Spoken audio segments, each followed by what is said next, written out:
ಇದೇ ರಸ್ತೆ ಗುಂಡಿ ಬಳಕೆಯ ವಿಪಕ್ಷ ಟೀಕೆ ಮಾಡ್ತೇವೆ ಸರ್. ಪದೇ ಪದೇ ರಸ್ತೆ ಗುಂಡಿ ವಿಚಾರವಾಗಿ ನಿಮ್ಮನ್ನ ಪದೇ ಪದೇ ಟೀಕೆ ಮಾಡ್ತಾರೆ. ಇದ್ರ ಬಗ್ಗೆ ಅವ್ರಿಗೆ ಏನ್ ಹೇಳ್ತೀರಾ ಸರ್? ಅವರಿಗೆ ಅವ್ರ ಸರ್ಕಾರ ಇದ್ದಾಗ್ಲೂ ರಸ್ತೆ ಗುಂಡಿ ಸಮಸ್ಯೆ ಆಗ್ತಿತ್ತು, ಈಗಲೂ ಪ್ರತಿ ಬಾರಿ ಮಳೆ ಬಂದಾಗ ಅದೇ ಸಮಸ್ಯೆ ಆಗುತ್ತೆ. ಅದಕ್ಕೆ ಶಾಶ್ವತ ಪರಿಹಾರ ಇಲ್ವಾ ಅಂತ ಸರ್? ಅದಕ್ಕೆಪ್ಪ ಶಾಶ್ವತ ಪರಿಹಾರ ಅಂತಂದರೆ ಈಗ ಇರ್ತಕ್ಕಂಥ ರಸ್ತೆಗಳನ್ನು ಸುಸ್ಥಿತಿನಲ್ಲಿ ಇಡಲಿಕ್ಕೆ ಮೊದಲೇ ಕ್ರಮ ತಗೊಳ್ಳೋದು ಶಾಶ್ವತ ಪರಿಹಾರ.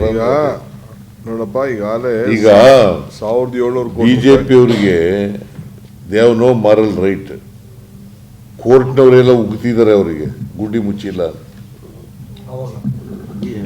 ಈಗ ಅವರು BJP ಅವರು ಹೇಳ್ತಾರೆ ಅಂತಲ್ಲ, ಇದು ರಸ್ತೆಗಳನ್ನು ಮೇಂಟೈನ್ ಮಾಡ್ತಕ್ಕಂಥದ್ದು ನಮ್ಮ ಸರ್ಕಾರದ ಜವಾಬ್ದಾರಿ. ಆ ಕೆಲಸ ನಾವು ಮಾಡ್ತೀವಿ. ನೋಡಿ, ವೈಟ್ ಟ್ಯಾಪಿಂಗಿಗೆ ನಮ್ಮ ಗೌರ್ಮೆಂಟ್ ಬಂದ ಮೇಲೆ 1700 ಕೋಟಿ ರೂಪಾಯಿ ಇನ್ವೆಸ್ಟ್ಮೆಂಟ್ ಮಾಡ್ತಾ ಇದ್ದೀವಿ, ಸ್ಟಾರ್ಟ್ ಮಾಡಿದ್ದೀವಿ. ಹೈ ಡೆನ್ಸಿಟಿ ಕಾರಿಡಾರ್ಗೆ 273 ಕೋಟಿ ರೂಪಾಯಿ, ಗ್ರೇಡ್ ಸಪ್ರೇಟರ್ಗೆ 752 ಕೋಟಿ ರೂಪಾಯಿ. ಇದನ್ನು ನಾವು ಗೌರ್ಮೆಂಟಿಂದ, ಅದು ಸರ್ಕಾರ ದುಡ್ಡು 3,500 ಕೋಟಿ ಒಟ್ಟು 3,500 ಕೋಟಿ ರೂಪಾಯಿನ ವರ್ಕ್ಸ್ನ ನಾವು ಈಗಾಗಲೇ ತೆಗೆದುಕೊಂಡಿದ್ವಿ. ಇದು ಭಾಳ ದೊಡ್ಡದ ಕೆಲಸ. ನಾನೇನು ಇದಂತ ಎಲ್ಲ ಮುಂದೆ ಸತಿ ಕ್ಲೋಸ್ ಮಾಡ್ತೀವಿ ಅಂತಲ್ಲ, ಅದಕ್ಕೆ ಅದೇ ಅಂತ ಒಂದು ಸ್ಪೆಸಿಫಿಕೇಶನ್ ಇದೆ, ಅದ್ರ ಮೇಲೆ ನಾವು ಮಾಡ್ತಾಯಿದ್ದೀವಿ. ನಮಗೆ ಬೆಂಗಳೂರು ನಾಗರಿಕರ ಬಗ್ಗೆ ಅಪಾರವಾದಂಥ ಅವ್ರ ಗೌರವ, ಒಳ್ಳೆಯ ಜನ ಇದ್ದಾರೆ. ಇದನ್ನು ಮಳೆ ಯಾವ ರೀತಿ ಬರ್ತಾಯಿದೆ ಅಂತ ನಿಮಗೂ ಗೊತ್ತಿದೆ. ವಿಧಾನಸೌಧ ಸುತ್ತಮುತ್ತಲೇ ಯಾವ ರೀತಿ ಗುಂಡಿಗಳು ರಾತ್ರೋರಾತ್ರಿ ಆಗ್ತಾ ಇದೆ ಅನ್ನೋದು ಕೂಡ ಗೊತ್ತಿದೆ ನಿಮಗೆಲ್ಲ. We are at it. Chief minister ಕರೆದು ಫೈನಲ್ ವಾರ್ನಿಂಗ್ ಕೊಟ್ಟಿದ್ದಾರೆ. ನಾನು ಅದಕ್ಕೆ ಮೀಟಿಂಗ್ ಮಾಡ್ತೀನ, ನಾನು ಅವರೆಲ್ಲ ಅಫಿಷಿಯಲಾಗಿ ಕಮಿಟ್ ಆಗಲಿ ಅಂತೇಳಿ ನಾನು ಅವತ್ತು ಪ್ರೆಸ್ ಕಾನ್ಫರೆನ್ಸ್ ಮಾಡಿಲ್ಲ.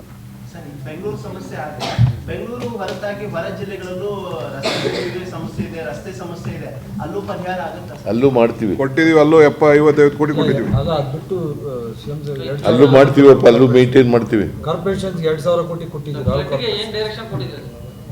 ಫ್ಲಡ್ಗೆ ಈಗ ಸಾಕಷ್ಟು ಮಳೆ ಆಗ್ತಾ ಇದೆ, ಏನ್ ಡೈರೆಕ್ಷನ್ ಏನ್ ಕೊಟ್ಟಿದ್ದಾರೆ ಅಧಿಕಾರಿಗಳು? ಸಾಕಷ್ಟು ಮಳೆ ಆಗ್ತಾ ಇದೆ, ಸಮಸ್ಯೆ ಆಗಿದೆ ಸರ್, ಅತಿವೃಷ್ಟಿ ಆಗಿದೆ. ಮೊನ್ನೆ ಅತಿವೃಷ್ಟಿಗೆ ಪರಿಹಾರ ಬಿಡುಗಡೆ ಮಾಡಬೇಕು ಅಂತ ರೈತರು ನಿಮ್ಮ ಮನವಿ ನಾವು ಜಂಟಿ ಸರ್ವೆ ಮಾಡ್ತಾ ಇದ್ದೀವಿ, ಅವರಿಗೆ ಟೈಮ್ ಕೊಟ್ಟಿದ್ದೀವಿ. ಕೆಲವು ಜಿಲ್ಲೆಗಳಲ್ಲಿ ಈಗಾಗಲೇ ಕೆಲಸ ಪೂರ್ಣ ಆಗಿದೆ, ಕೆಲವು ಜಿಲ್ಲೆಗಳಲ್ಲಿ ಮಳೆ ಬೀಳ್ತಾ ಇರೋದ್ರಿಂದ ಜಂಟಿ ಸರ್ವೆ ಮಾಡೋಕ್ಕಾಗಿಲ್ಲ.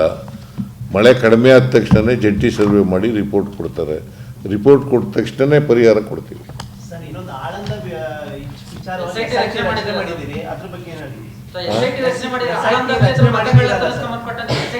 ಆಳಂದದ ಬಗ್ಗೆ ರಾಹುಲ್ ಗಾಂಧಿಯವರು ಮಾಡಿರ್ತಕ್ಕಂಥ ಆರೋಪಗಳಿದೆಯವಲ್ಲ, ಅವು ಸತ್ಯವಾದಂಥ ಆರೋಪಗಳು. ಅದಕ್ಕೋಸ್ಕರನೇ ಆರೋಪಗಳ ಬಗ್ಗೆ ತನಿಖೆ ಮಾಡಲಿಕ್ಕೆ SITಯನ್ನು ರಚನೆ ಮಾಡ್ತಕ್ಕಂಥ ಕೆಲಸ ಮಾಡಿದ್ದೀವಿ. Okay, thank you.